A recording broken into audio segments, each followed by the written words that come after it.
Genesis 21. Now the Lord was gracious to Sarah, as he had said. And the Lord did for Sarah what he had promised. Sarah became pregnant and bore a son to Abraham in his old age, at the very time God had promised him. Abraham gave the name Isaac to the son Sarah bore him. When his son Isaac was 8 days old, Abraham circumcised him as God commanded him. Abraham was 100 years old when his son Isaac was born to him. Sarah said, God has brought me laughter, and everyone who hears about this will laugh with me. And she added, Who would have said to Abraham that Sarah would nurse children? Yet I have borne him a son in his old age. The child grew and was weaned. And on the day Isaac was weaned, Abraham held a great feast. But Sarah saw that the son whom Hagar the Egyptian had borne to Abraham was mocking. And she said to Abraham, Get rid of that slave woman and her son, for that woman's son will never share in the inheritance with my son Isaac. The matter distressed Abraham greatly, because it concerned his son. But God said to him, Do not be so distressed about the boy and your slave woman. Listen to whatever Sarah tells you, because it is through Isaac that your offspring will be reckoned. I will make the son of the slave into a nation also, because he is your offspring. Early the next morning Abraham took some food and a skin of water and gave them to Hagar. He set them on her shoulders and then sent her off with the boy. She went on her way and wandered in the desert of Beersheba. When the water in the skin was gone, she put the boy under one of the bushes. Then she went off and sat down about a bowshot away, for she thought, I cannot watch the boy die. And as she sat there, she began to sob. God heard the boy crying. And the angel of God called to Hagar from heaven and said to her, What is the matter, Hagar? Do not be afraid. God has heard the boy crying as he lies there. Lift the boy up and take him by the hand, for I will make him into a great nation. Then God opened her eyes, and she saw a well of water. So she went and filled the skin with water and gave the boy a drink. God was with the boy as he grew up. He lived in the desert and became an archer. While he was living in the desert of Paran, his mother got a wife for him from Egypt. At that time Abimelech and Phicol, the commander of his forces, said to Abraham, God is with you in everything you do. Now swear to me here before God that you will not deal falsely with me or my children or my descendants. Show to me in the country where you now reside as a foreigner the same kindness I have shown to you. Abraham said, I swear it. Then Abraham complained to Abimelech about a well of water that Abimelech's servants had seized. But Abimelech said, I don't know who has done this. You did not tell me, and I heard about it only today. So Abraham brought sheep and cattle and gave them to Abimelech, and the two men made a treaty. Abraham set apart 7 ewe lambs from the flock. And Abimelech asked Abraham, What is the meaning of these 7 ewe lambs you have set apart by themselves? He replied, Accept these 7 lambs from my hand as a witness that I dug this well. So that place was called Beersheba, because the 2 men swore an oath there. After the treaty had been made at Beersheba, Abimelech and Phicol, the commander of his forces, returned to the land of the Philistines. Abraham planted a tamarisk tree in Beersheba, and there he called on the name of the Lord, the eternal God. And Abraham stayed in the land of the Philistines for a long time. Genesis 22. Sometime later, God tested Abraham. He said to him, Abraham. Here I am, he replied. Then God said, Take your son, your only son, whom you love, Isaac, and go to the region of Moriah. Sacrifice him there as a burnt offering on a mountain I will show you. Early the next morning Abraham got up and loaded his donkey. He took with him 2 of his servants and his son Isaac. When he had cut enough wood for the burnt offering, he set out for the place God had told him about. On the 3rd day, Abraham looked up and saw the place in the distance. He said to his servants, Stay here with the donkey, while I and the boy go over there. We will worship. and then we will come back to you." Abraham took the wood for the burnt offering and placed it on his son Isaac, and he himself carried the fire and the knife. As the two of them went on together, Isaac spoke up and said to his father Abraham, "Father?" "Yes, my son," Abraham replied. "The fire and wood are here," Isaac said. "But where is the lamb for the burnt offering?" Abraham answered, "God himself will provide the lamb for the burnt offering, my son." And the two of them went on together. When they reached the place God had told him about, Abraham built an altar there and arranged the wood on it. He bound his son Isaac and laid him on the altar on top of the wood. Then he reached out his hand and took the knife to slay his son. But the angel of the Lord called out to him from heaven, "Abraham, Abraham, here I am," he replied. "Do not lay a hand on the boy," he said. "Do not do anything to him.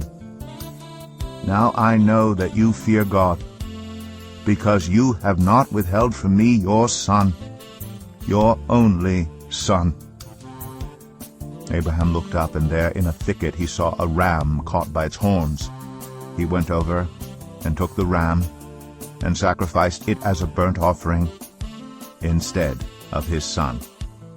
So Abraham called that place, "The Lord will provide."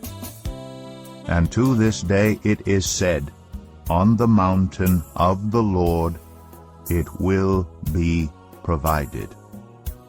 The angel of the Lord called to Abraham from heaven a second time and said, "I swear by myself, declares the Lord, that because you have done this and have not withheld your son, your only son, I will surely bless you and make your descendants as numerous as the stars in the sky and as the sand on the seashore.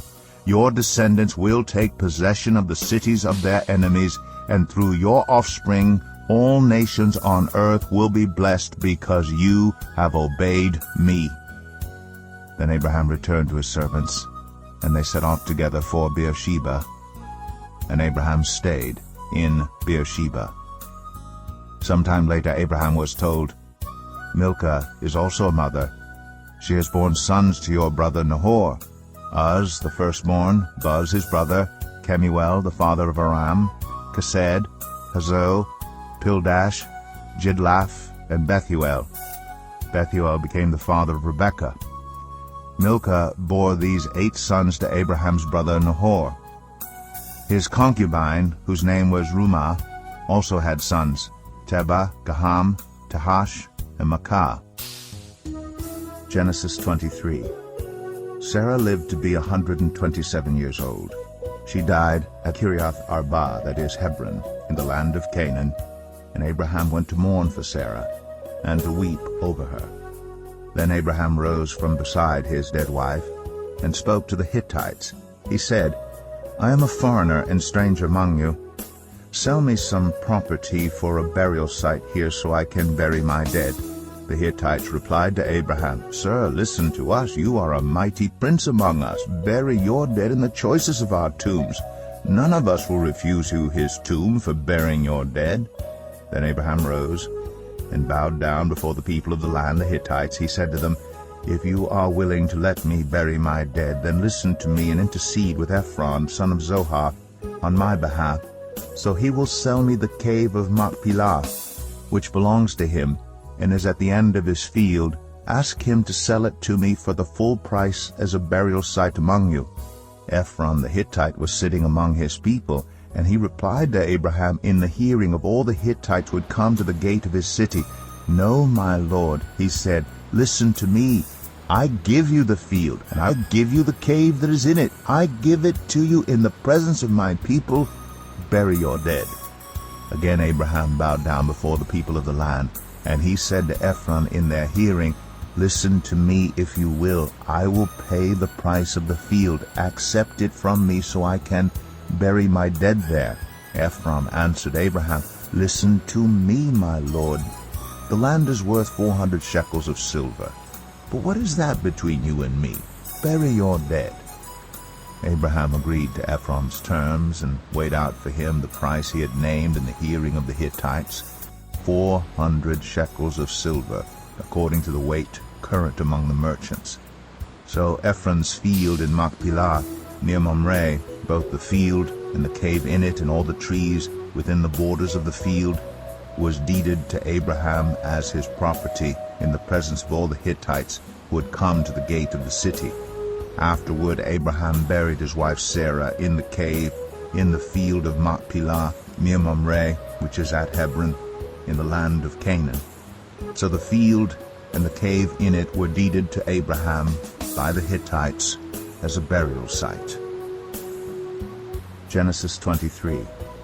Sarah lived to be 127 years old. She died at Kiriath Arba, that is Hebron, in the land of Canaan, and Abraham went to mourn for Sarah and to weep over her. Then Abraham rose from beside his dead wife and spoke to the Hittites. He said, I am a foreigner and stranger among you. Sell me some property for a burial site here so I can bury my dead. The Hittites replied to Abraham, Sir, listen to us. You are a mighty prince among us. Bury your dead in the choicest of our tombs. None of us will refuse you his tomb for burying your dead.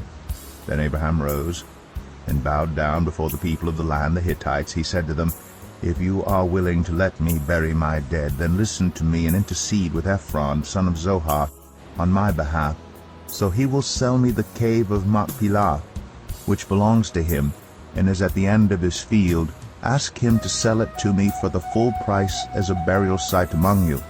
Ephron the Hittite was sitting among his people, and he replied to Abraham in the hearing of all the Hittites who had come to the gate of his city, No, my lord, he said, listen to me. I give you the field, and I give you the cave that is in it. I give it to you in the presence of my people. Bury your dead.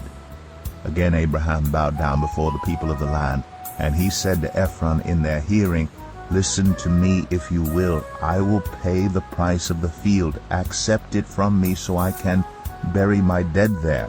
Ephron answered Abraham, Listen to me, my lord. The land is worth 400 shekels of silver. But what is that between you and me? Bury your dead. Abraham agreed to Ephron's terms and weighed out for him the price he had named in the hearing of the Hittites, 400 shekels of silver, according to the weight current among the merchants. So Ephron's field in Machpelah, near Mamre, both the field and the cave in it and all the trees within the borders of the field, was deeded to Abraham as his property in the presence of all the Hittites who had come to the gate of the city. Afterward Abraham buried his wife Sarah in the cave in the field of Machpelah, near Mamre, which is at Hebron, in the land of Canaan. So the field and the cave in it were deeded to Abraham by the Hittites as a burial site. Genesis 24. Abraham was now very old, and the Lord had blessed him in every way. He said to the senior servant in his household, the one in charge of all that he had, Put your hand under my thigh. I want you to swear by the Lord, the God of heaven and the God of earth, that you will not get a wife for my son from the daughters of the Canaanites among whom I am living, but will go to my country and my own relatives and get a wife for my son Isaac. The servant asked him, What if the woman is unwilling to come back with me to this land? Shall I then take your son back to the country you came from? Make sure that you do not take my son back there, Abraham said.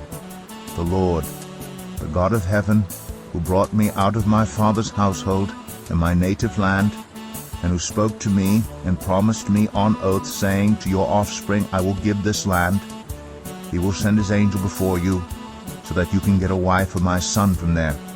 If the woman is unwilling to come back with you, then you will be released from this oath of mine. Only do not take my son back there. So the servant put his hand under the thigh of his master Abraham, and swore an oath to him concerning this matter.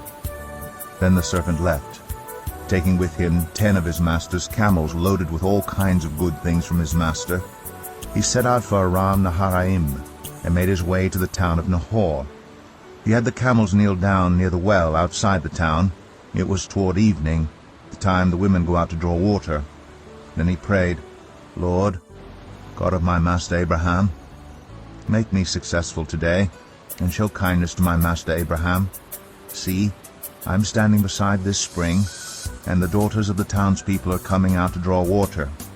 May it be that when I say to a young woman, 'Please, let down your jar that I may have a drink,' and she says, 'Drink, and I'll water your camels too,' let her be the one you have chosen for your servant Isaac. By this I will know that you have shown kindness to my master."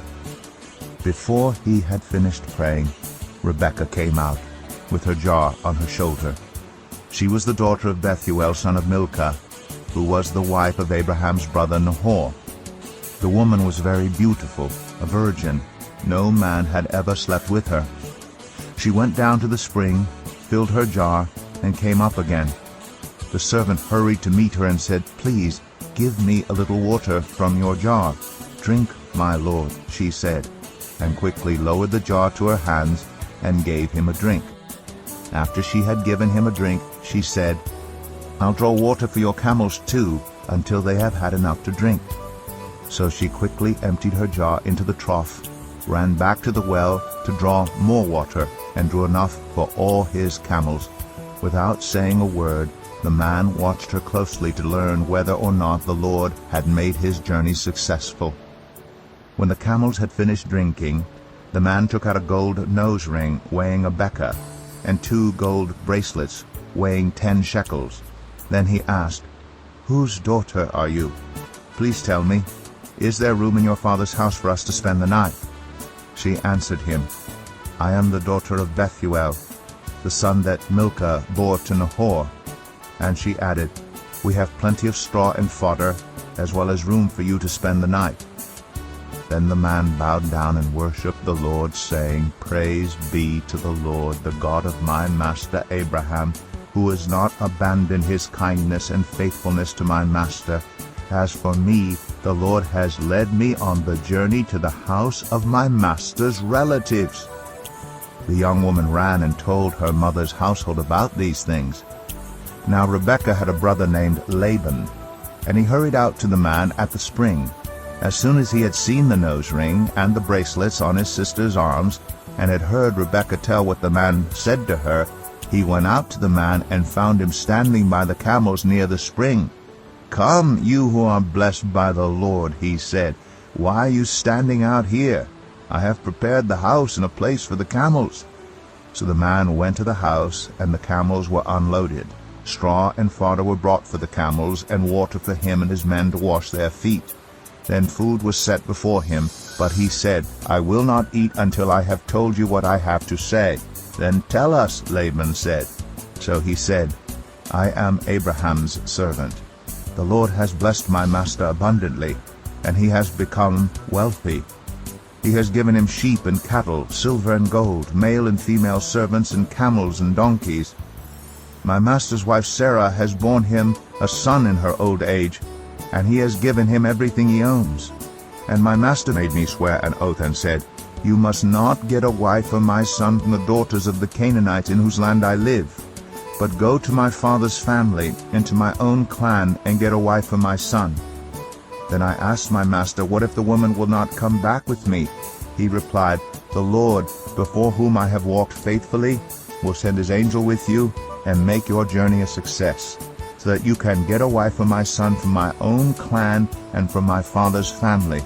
You will be released from my oath if, when you go to my clan, they refuse to give her to you. Then you will be released from my oath.' When I came to the spring today, I said, 'Lord, God of my master Abraham, if you will, please grant success to the journey on which I have come. See, I am standing beside this spring. If a young woman comes out to draw water, and I say to her, "Please let me drink a little water from your jar," and if she says to me, "Drink, and I'll draw water for your camels too," let her be the one the Lord has chosen for my master's son." Before I finished praying in my heart, Rebekah came out with her jar on her shoulder. She went down to the spring and drew water, and I said to her, "Please give me a drink." She quickly lowered her jar from her shoulder and said, "Drink, and I'll water your camels too." So I drank, and she watered the camels also. I asked her, "Whose daughter are you?" She said, the daughter of Bethuel, son of Nahor, whom Milcah bore to him. Then I put the ring in her nose and the bracelets on her arms, and I bowed down and worshipped the Lord. I praised the Lord, the God of my master Abraham, who had led me on the right road to get the granddaughter of my master's brother for his son. Now if you will show kindness and faithfulness to my master, tell me, and if not, tell me, so I may know which way to turn." Laban and Bethuel answered, "This is from the Lord. We can say nothing to you one way or the other. Here is Rebekah. Take her and go, and let her become the wife of your master's son, as the Lord has directed." When Abraham's servant heard what they said, he bowed down to the ground before the Lord. Then the servant brought out gold and silver jewelry and articles of clothing and gave them to Rebekah. He also gave costly gifts to her brother and to her mother. Then he and the men who were with him ate and drank and spent the night there. When they got up the next morning, he said, "Send me on my way to my master." But her brother and her mother replied, "Let the young woman remain with us 10 days or so, then you may go." But he said to them, "Do not detain me, now that the Lord has granted success to my journey. Send me on my way so I may go to my master." Then they said, "Let's call the young woman and ask her about it." So they called Rebekah and asked her, "Will you go with this man?" "I will go," she said. So they sent their sister Rebekah on her way, along with her nurse, and Abraham's servant, and his men. And they blessed Rebekah, and said to her, "Our sister, may you increase to thousands upon thousands. May your offspring possess the cities of their enemies." Then Rebekah and her attendants got ready, and mounted the camels, and went back with the man. So the servant took Rebekah and left. Now Isaac had come from Beer Lahai Roi, for he was living in the Negev. He went out to the field one evening to meditate, and as he looked up he saw camels approaching. Rebekah also looked up, and saw Isaac. She got down from her camel, and asked the servant, "Who is that man in the field coming to meet us?" "He is my master," the servant answered.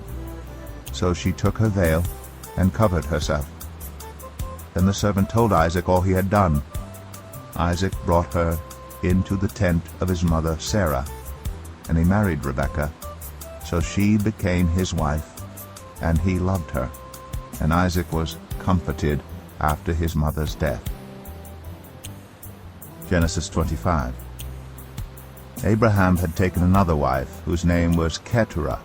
She bore him Zimran, Jokshan, Medan, Midian, Ishbak, and Shua. Jokshan was the father of Sheba and Dedan. The descendants of Dedan were the Asherites, the Letushites, and the Leumites. The sons of Midian were Ephah, Epher, Hanok, Abidah, and Eldaah. All these were descendants of Keturah. Abraham left everything he owned to Isaac, but while he was still living, he gave gifts to the sons of his concubines, and sent them away from his son Isaac to the land of the east. Abraham lived 175 years.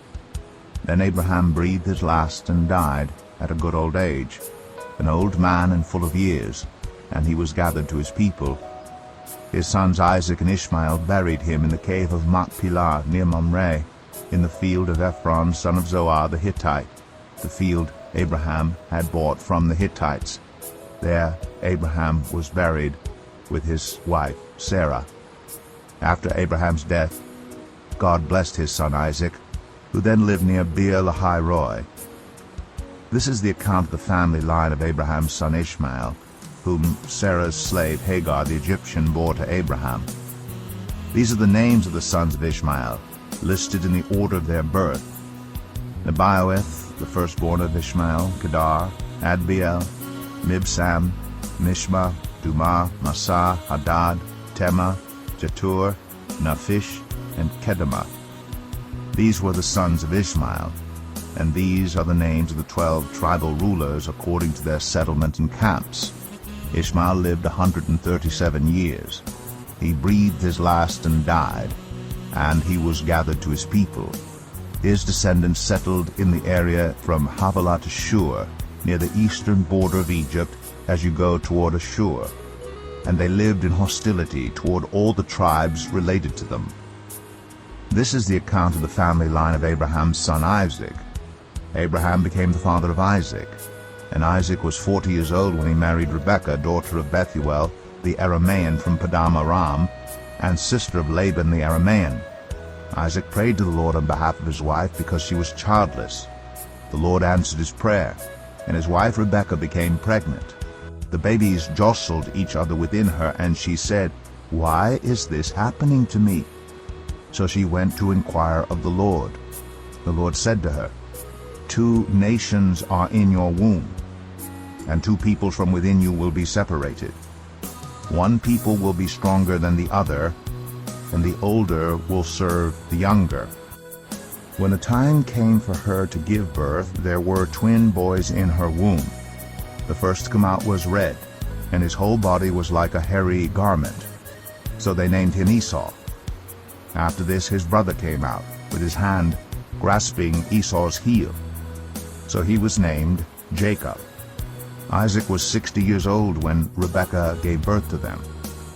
The boys grew up, and Esau became a skillful hunter, a man of the open country, while Jacob was content to stay at home among the tents. Isaac, who had a taste for wild game, loved Esau, but Rebekah loved Jacob.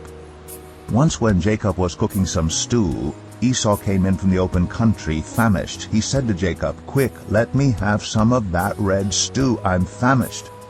That is why he was also called Edom. Jacob replied, "First sell me your birthright." "Look, I am about to die," Esau said. "What good is the birthright to me?" But Jacob said, "Swear to me first."